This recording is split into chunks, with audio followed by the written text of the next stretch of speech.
दोस्तों, बहुत बहुत स्वागत है आपका अपने YouTube चैनल स्टडी साइकोलॉजी में। और मैं आपके लिए लेकर आया हूं आज हिस्ट्री से जो इम्पोर्टेंट टॉपिक है हमारा कर्ण वंश। तो उसकी आज हम डिस्कस करेंगे। उससे पहले हमने मौर्योत्तर काल को डिस्कस किया था, जिसमें शिशुनाग वंश को के बारे में डिटेल से चर्चा की थी। तो देखते हैं आज का जो हमारा टॉपिक है कर्ण वंश। तो आइए शुरू करते हैं। कर्ण वंश में क्या हुआ दोस्तों, जो हमारा जो शुंग वंश था, शुंग वंश, उसका एक अंतिम सम्राट था देवभूति। ध्यान रखना, देवभूति। इसके समय पर जो शुंग वंश था उसकी जो शक्ति थी वो क्षीण हो गई, यानी बहुत कम हो गई पहले की अपेक्षा। जिस समय पुष्यमित्र शुंग की जो शक्ति थी उससे बहुत ज्यादा डाउन हो गई। और इसके जो एक सेनापति था, सेनापति कौन सा था? वसुदेव। वसुदेव जो सेनापति था वो देवभूति का सेनापति था। तो उसने क्या किया, उसने देवभूति के साथ धोखा किया और उस धोखे के बाद वासुदेव ने देवभूति की हत्या कर दी। ध्यान रखना, देवभूति क्या कर दी? हत्या कर दी और अपने एक नए वंश की नींव डाली, जिसे हम कर्ण वंश के नाम से जानते हैं। तो इस प्रकार देखा, कर्ण वंश की नींव किसने रखी थी? तो देवभूति ने रखी थी, और वसुदेव ने रखी थी, और देवभूति की हत्या करके कर्ण वंश की नींव रखी। इसके बाद बात करते हैं कर्ण वंश से कुछ इंपोर्टेंट फैक्ट्स की। तो दोस्तों, कर्ण वंश से हमें केवल चार जो हमारे शासक हुए हैं इंपोर्टेंट, उनके नाम उल्लेख मिलते हैं। जिसमें पहला है भूमिमित्र, दूसरा नारायण, तीसरा सुशर्मन। ये तीनों नाम हमें देखने को मिलते हैं कर्ण वंश से। और हमारा सबसे पहला कौन सा था? वसुदेव, दूसरा भूमिमित्र, तीसरा नारायण और चौथा सुशर्मन। इस बात को याद रखना है। इसमें कुछ खास चीज नहीं है कर्ण वंश में हमको याद रखने की योग्य, बस इतना याद रखना है। कर्ण वंश की नींव किसने रखी थी? तो वसुदेव ने रखी थी। कौन था वह? कि देवभूति का सेनापति था। इंपॉर्टेंट बात यही मिलती है हमको एग्जाम के पॉइंट ऑफ व्यू से। इसके बाद बात करते हैं, अब उसके बाद क्या हुआ, जो सुशर्मन था, सुशर्मन की हत्या की थी सातवाहन शासक जो था सिमुक।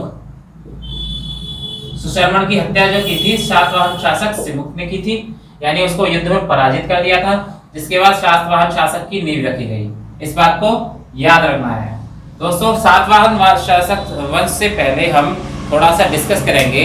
कर्ण वंश के समय पर एक दूसरा और वंश था जिसे हम हिंद यवन वंश भी कहते हैं। तो आइए समझते हैं हिंद यवन वंश के बारे में।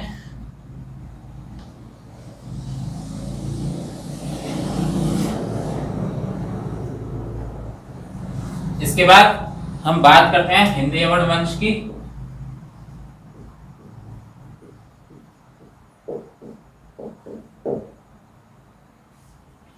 इस समय क्या हुआ था दोस्तों, जैसा कि हमारा भारत देश है, भारत देश और यवन जो प्रांत है, उस समय कुछ शासक हुए। तो देखते हैं कौन कौन से शासक हुए। जो हिंद यवन प्रांत था उसमें सेल्यूकस, जो कि आपने चंद्रगुप्त मौर्य के समय पढ़ा था। सेल्यूकस ने क्या किया? सेल्यूकस ने के द्वारा यह स्थापित किया गया हिंद यवन प्रांत,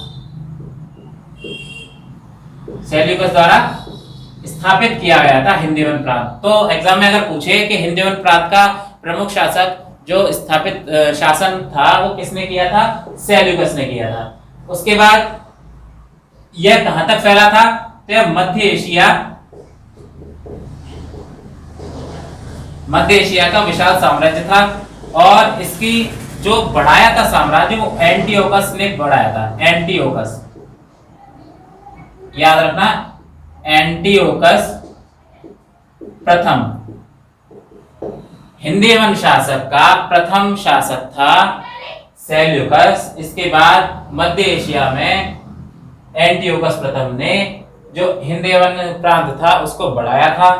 उसके बाद बात करते हैं, इसके समय जो शासन हुआ था वो अक्षुण्ण रहा था। अक्षुण्ण का मतलब दोस्तों एक अक्षुण्ण अक्षुण का मतलब होता है दोस्तों कि कोई भी शासक, कोई भी राज्य किसी इस साम्राज्य पर हमला नहीं कर सकता था। याद रखना, अक्षुण का मतलब हमला नहीं कर सकता था, यानी एक तरह से बिल्कुल उसकी जो सीमाएं थी बहुत ज्यादा कवर की गई थी। ठीक है, इसके बाद बात करते हैं एंटियोकस प्रथम के बाद जो उसका अगला शासक था एंटियोकस द्वितीय। एंटियोकस द्वितीय आया, उसके समय में क्या हुआ, हिंद यमन जो प्रांत था उसके काफी सारे प्रांत स्वतंत्र हो गए, यानी वह एक स्वतंत्र हो गए। इसका मतलब क्या हुआ कि एंटियोकस द्वितीय जो था वो एक कमजोर शासक हुआ, तो इस बात को भी याद रखना है।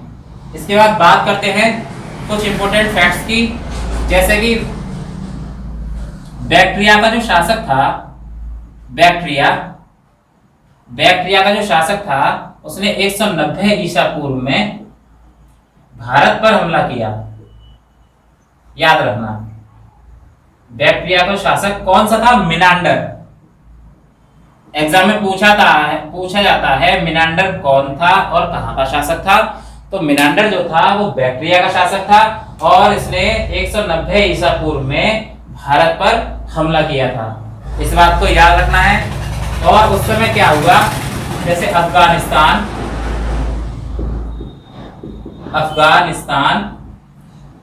दूसरा पंजाब और हमारा इस प्रकार के जो भूभाग थे, भूभाग पर मिनांडर ने क्या कर लिया, अधिकार कर लिया। मिनांडर ने भारत पर हमला किया और अफगानिस्तान, पंजाब, इन प्रमुख प्रांतों पर अपना अधिकार कर लिया। ठीक है दोस्तों, इतनी बात समझ में आ गई होगी। इसके बाद बात करते हैं ये जो प्रांत था अफगानिस्तान, पंजाब और तीसरा निकल के आता है शाकल, इन तीनों को मिलाकर क्या कहा जाता है, हिंद यमन। हिंद यमन साम्राज्य कहा जाता है। अगर एग्जाम में पूछे कि हिंद यमन साम्राज्य में कौन कौन से प्रांत सम्मिलित हैं, तो अफगानिस्तान, दूसरा पंजाब और शाकल, ये तीन प्रांत इसमें सम्मिलित हैं। इसके बाद बात करते हैं मिनांडर जो था, मिनांडर ने नागसेन नाम का एक बौद्ध भिक्षु था, नागसेन से क्या ली थी, बौद्ध दीक्षा ली थी।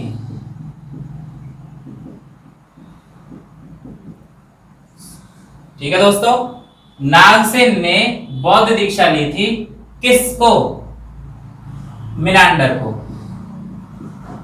अगर एग्जाम में पूछे मिनांडर ने अपनी बौद्ध शिक्षा किससे ली थी, तो नागसेन के द्वारा ली थी, जो कि एक बौद्ध भिक्षु था। तो ये सारे इंपॉर्टेंट बात निकल के आती हैं, इस बात को याद रखना है। उसके बाद इस बात का जो वर्णन है वो हमारा जो ग्रंथ है मिलिंद पन्हो में इसका उल्लेख है, इस बात को याद रखना। मिलिंद पन्हो में मिनांडर द्वारा बौद्ध धर्म की दीक्षा लेने की जो बात है वो संकलित है। तो इतने सारे इंपॉर्टेंट फैक्ट्स हमारे यहां से निकल के आते हैं। उसके बाद बात करते हैं एक सबसे इंपॉर्टेंट फैक्ट्स की, जो कि सबसे पहले भारत में सोने के सिक्के जारी किसने किए थे, सोने के सिक्के। एग्जाम में कई बार आता है कि सोने के सिक्के सबसे ज्यादा मात्रा में किसने जारी किए थे, सोने के सिक्के सबसे ज्यादा शुद्ध सोने के सिक्के किसने जारी किए थे, और सबसे पहले सोने के सिक्के किसने जारी किए थे। ये तीन तरह से क्वेश्चन बनते हैं दोस्तों।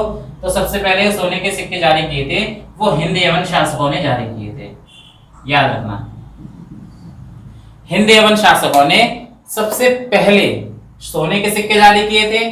दूसरा, अगर क्वेश्चन पूछे कि शुद्ध सोने के सिक्के किसने जारी किए थे, तो कुषाणों ने किए थे। और अगर ये पूछे कि सबसे ज्यादा मात्रा में सोने के सिक्के किसने जारी किए थे, तो गुप्त काल में जारी हुए थे। इस बात को याद रखना है। तो इस बात हम इस चीज को रफ कर दे रहे हैं।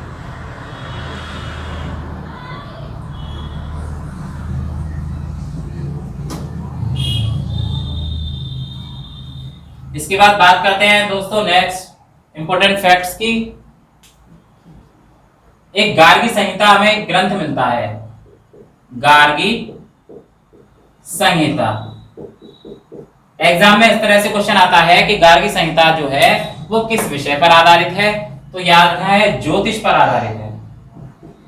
ज्योतिष। गार्गी संहिता किस विषय पर आधारित है, तो ज्योतिष विषय पर आधारित है। और इसके जो लेखक हैं उनका नाम क्या है, कात्यायन,